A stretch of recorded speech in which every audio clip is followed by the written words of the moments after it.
एक ट्रेडर के लिए सबसे ज्यादा इंपॉर्टेंट होता है मार्केट में लंबे समय तक टिके रहना या सरवाइव करना। और आप मार्केट में लंबे समय तक तभी सरवाइव कर सकते हैं जब आपके पास एक प्रॉपर रिस्क मैनेजमेंट प्लान हो। ज्यादातर ट्रेडर जब इनिशियली मार्केट में एंटर करते हैं तब वे स्ट्रेटजी को ढूंढने में लग जाते हैं कि कोई ऐसी स्ट्रेटजी मिल जाए जो उन्हें लाइफ टाइम पैसा देती रहे। और यह गलत नहीं है। इनिशियली आपको सीखना चाहिए कि मार्केट कैसे काम करता है, प्राइस एक्शन क्या होता है और इसे कैसे ट्रेड करते हैं।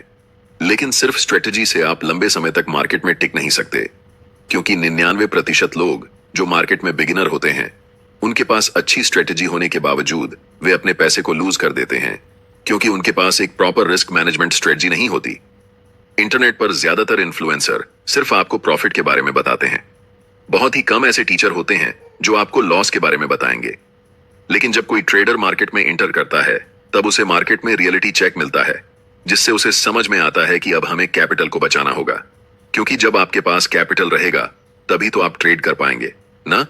और कैपिटल को प्रोटेक्ट करने के लिए हमारे पास एक वेल डिफाइंड प्लान होना चाहिए, एक well defined risk management strategy होनी चाहिए, जिससे हम अपने पैसों को लूज करने से बचा सकें। इस वीडियो में हम स्टेप बाय स्टेप डिटेल में डिस्कस करेंगे कि मेरा रिस्क मैनेजमेंट प्लान क्या है, आप कैसे अपना रिस्क मैनेजमेंट प्लान बना सकते हैं, आपके कैपिटल के हिसाब से आपको कितना रिस्क लेना चाहिए, आपकी पोजीशन साइजिंग क्या होनी चाहिए और ट्रेड करते समय आपकी रिस्क रिवॉर्ड रेशियो क्या होनी चाहिए, जिससे आप प्रॉफिटेबल ट्रेड्स बना सकें। आप में से ज्यादातर बिगिनर ट्रेडर हो सकते हैं कि इस वीडियो को पूरा ना देखें, क्योंकि इसमें ऐसा कुछ नहीं बताया गया है जो एक्साइटिंग हो, पर हाँ, यही चीजें आपको प्रॉफिटेबल बनाएंगी, यह आपके लिए जरूरी है। इसलिए मैं आप सभी से यह रिक्वेस्ट करता हूं कि इस वीडियो को पूरा ध्यान से देखें, पेन और कॉपी ले लें ताकि पूरे वीडियो के नोट्स बना सकें, फिर कभी रिस्क मैनेजमेंट पर वीडियो ना देखनी पड़े, क्योंकि यह रिस्क मैनेजमेंट पर एक कंप्लीट गाइड है। अगर आप सच में मार्केट से पैसा कमाना चाहते हैं तो आपके पास एक परफेक्ट रिस्क मैनेजमेंट प्लान होना ही चाहिए। चलिए वीडियो को स्टार्ट करते हैं और सबसे पहले जानते हैं कि हर एक ट्रेड में एक स्ट्रिक्ट स्टॉप लॉस कैसे फॉलो करना है। हम जितने भी ट्रेड लेते हैं, हर एक ट्रेड लेने से पहले हमें पता होता है कि इस ट्रेड में हमें कितना स्टॉप लॉस लेना है और हम कहां मार्केट से एग्जिट करने वाले हैं। बेसिकली हमें पहले से ही मालूम होता है कि हम कितना पैसा लूज करने वाले हैं और क्या हम उस पैसे को टॉलरेट कर सकते हैं। अगर मेरा जवाब हाँ होता है तभी हम ट्रेड में एंटर करते हैं। ज्यादातर ट्रेडर्स जब इनिशियल स्टेज में ट्रेड लेते हैं उनके दिमाग में कुछ ऐसा चलता है कि ये स्टॉक अभी 10 रुपए का है, 15 रुपए जब जाएगा तो हमें 5 रुपए का प्रॉफिट होगा। हम 100 क्वांटिटी बाय कर रहे हैं, इसलिए हमें 500 रुपए का प्रॉफिट होगा। या जिनके पास ज्यादा कैपिटल है वह अपने हिसाब से कैलकुलेट करेगा 5,000 या 50,000। उस समय उनके दिमाग में सिर्फ यही चलता है कि हम कितना पैसा बनाएंगे, कितना हमें प्रॉफिट होगा। लॉस के बारे में वे नहीं सोचते। लेकिन अगर आप लंबे समय तक ट्रेडिंग करना चाहते हैं तो आपको इस पूरे थिंकिंग प्रोसेस को फ्लिप करना होगा। अब आप ऐसे सोचेंगे कि यह स्टॉक अभी 10 रुपए का है, हम इसमें 2 रुपए का स्टॉप लॉस लेने वाले हैं। अगर हम 100 क्वांटिटी में खरीदते हैं तो हमें 200 रुपए का नुकसान होगा। और क्या यह 200 रुपए नुकसान लेने से मेरे इमोशंस में कोई बदलाव आएगा? अगर आपका जवाब नहीं है तो ऑफ कोर्स आप उस ट्रेड में एंट्री लीजिए, क्योंकि ऐसे ही ट्रेड को आप कॉन्फिडेंस के साथ होल्ड कर पाएंगे और आप अपने टारगेट या फिर स्टॉप लॉस तक ट्रेड में बने रह पाएंगे।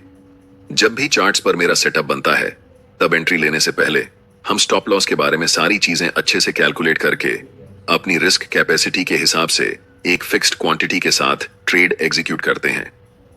अब ऐसा नहीं है कि अगर हम रिस्क लेने में कैपेबल हैं तो हम कहीं पर भी रिस्क ले लेंगे। हमेशा रिस्क के मुकाबले रिवॉर्ड अगर बड़ा हो तभी ट्रेड में एंट्री लेना प्रेफर करते हैं। उदाहरण के लिए अगर हम आपको कहें कि इस ट्रेड में आपकी विन रेट 50% है, यानी कि इस ट्रेड में प्रॉफिट होने की चांसेस 50% हैं, लेकिन यहाँ रुपये 100 के रिस्क पर सिर्फ रुपये 10 का रिवॉर्ड है, क्या आप ऐसे ट्रेड में एंट्री लेना चाहेंगे? आपका सीधा जवाब होगा नहीं। अब आप लोगों के मन में एक सवाल आ रहा होगा कि कौन सी रिस्क रिवॉर्ड रेशियो सबसे आइडियल है, पर इस सवाल का जवाब सीधा नहीं है, क्योंकि हर एक स्ट्रेटजी के हिसाब से आपको चेक करना होता है कि उस स्ट्रेटजी से अगर हम ट्रेड करते हैं तो कौन सी रिस्क रिवॉर्ड रेशियो में हमें बेहतर रिजल्ट मिलता है। और आप जो भी स्ट्रेटजी को फॉलो करते हैं, चाहे वह प्राइस एक्शन हो, ट्रेंड लाइन सपोर्ट हो या कोई और स्ट्रेटजी, उसे पहले बैक टेस्ट करिए। 50 से 100 बैक टेस्ट ट्रेड्स में देखिए कि कौन सी रिस्क रिवॉर्ड रेशियो आपके लिए सबसे ज्यादा प्रॉफिटेबल है। आइडियली मैं आपको बता दूं जो मैं फॉलो करता हूं। अगर मैं कोई स्विंग ट्रेडिंग कर रहा हूं तो 1 से 3 का रिस्क रिवॉर्ड रहता है और अगर मैं इंट्राडे कर रहा हूं तो 1 से 2 का रिस्क रिवॉर्ड मिनिमम होना चाहिए। अगर 1 से 2 का रिवॉर्ड नहीं हो रहा है तो हम उस ट्रेड में एंट्री नहीं लेते हैं। ये मेरा रूल है। आप चाहें तो इसे अपने हिसाब से एडजस्ट कर सकते हैं, मॉडिफाई कर सकते हैं। मैं आपको एक चार्ट दूंगा जिससे आपको यह पता चल जाएगा कि आपकी स्ट्रेटेजी की विन रेट के हिसाब से आपको किस रिस्क रिवॉर्ड रेशियो में प्रॉफिट, लॉस या फिर ब्रेक इवन होगा। स्क्रीनशॉट ले लेना ताकि आपको दोबारा वीडियो फिर से देखना ना पड़े। हर एक ट्रेडर की सबसे बड़ी दिक्कत होती है ब्रोकरेज। कैपिटल का ज्यादातर हिस्सा ब्रोकरेज में चला जाता है। आपको यह समझना होगा कि हर ट्रेड में आपको कितना रिस्क लेना चाहिए। इसका जवाब हर एक ट्रेडर के लिए अलग हो सकता है। मैं कितना रिस्क करता हूं, आप कितना रिस्क करेंगे या कोई तीसरा कितना रिस्क करेगा, यह सब आपके कैपिटल साइज के हिसाब से डिसाइड होता है। उदाहरण के लिए, अगर मेरी कैपिटल 1 लाख रुपए है तो मैं 1 से 2% पर ट्रेड रिस्क लेता हूं। और अगर आप एक बिगिनर हैं तो आपके पास बहुत कम कैपिटल होंगे, इसलिए मेरा सुझाव रहेगा कि आप अपने कैपिटल का भी 1 से 2% ही पर ट्रेड रिस्क लें। उदाहरण से समझते हैं, अगर आपका कैपिटल 10,000 रुपए है तो इस हिसाब से आपको 100 से 200 रुपए के बीच में पर ट्रेड रिस्क लेना है। ज्यादा रिस्क क्यों नहीं लेना है यह मैं बाद में बताऊंगा, क्योंकि इसका आपके कैपिटल पर बहुत नेगेटिव इफेक्ट होता है। ऐसे में आपको लग सकता है कि इतने कम रुपए रिस्क करने पर हमारा स्टॉप लॉस बहुत छोटा हो जाएगा, लेकिन ऐसा नहीं है। देखिए, अगर आप फ्यूचर एंड ऑप्शंस में ट्रेड करते हैं तो 100 से 200 रुपए बहुत जल्दी हिट हो सकते हैं, क्योंकि आपका पोजीशन साइज ऑप्शन बाइंग में खासकर सही नहीं रहेगा। लेकिन यही चीज अगर कोई ऑप्शन सेलर करता है तो ऑप्शन सेलिंग में रिस्क पहले से ही मैनेज्ड रहता है, जिस कारण आप सुनते होंगे कि ज्यादातर ऑप्शन बायर्स मार्केट में लॉस करते हैं और ज्यादातर ऑप्शन सेलर्स मार्केट में प्रॉफिट बनाते हैं। ऑप्शन सेलर्स के पास थीटा गेनिंग के अलावा रिस्क मैनेजमेंट का भी फायदा होता है। इसीलिए अगर आपका रिस्क मैनेजमेंट फ्यूचर और ऑप्शंस में सही नहीं बैठ रहा है तो आप इक्विटी में ट्रेड करें, चाहे वह इंट्राडे स्टॉक्स हो या डिलीवरी स्टॉक्स। लेकिन हम जानते हैं कि ज्यादातर ट्रेडर्स मेरी बात नहीं मानेंगे। जब आपका कैपिटल खत्म हो जाएगा तभी आपको समझ में आएगा कि उस समय रिस्क मैनेजमेंट पर ध्यान देना चाहिए था। ट्रेडिंग में जब आपको अपने कैपिटल का 10% से ज्यादा लॉस हो जाता है तो हमेशा याद रखें कि आपको ब्रेक इवन तक आने के लिए 11% प्रॉफिट बनाना पड़ेगा। मैं आपको एक चार्ट दूंगा जिसमें दिखाऊंगा कि जब आप अपने कैपिटल का 1% लूज करते हैं तो आपको 1% ही कमाना पड़ेगा ब्रेक इवन तक पहुंचने के लिए। ब्रेक इवन का मतलब होता है आपके इनिशियल कैपिटल तक वापस आना, यानी कि आपकी लॉस को रिकवर करना।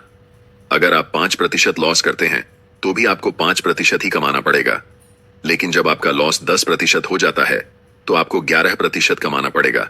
उसी तरह जब आपका लॉस 20% हो जाता है तो आपको 25% कमाना पड़ेगा, और अगर आपका 50% कैपिटल लॉस हो जाता है तो आपको 100% प्रॉफिट कमाना पड़ेगा। तब जाकर आप ब्रेक इवन तक पहुंच पाएंगे।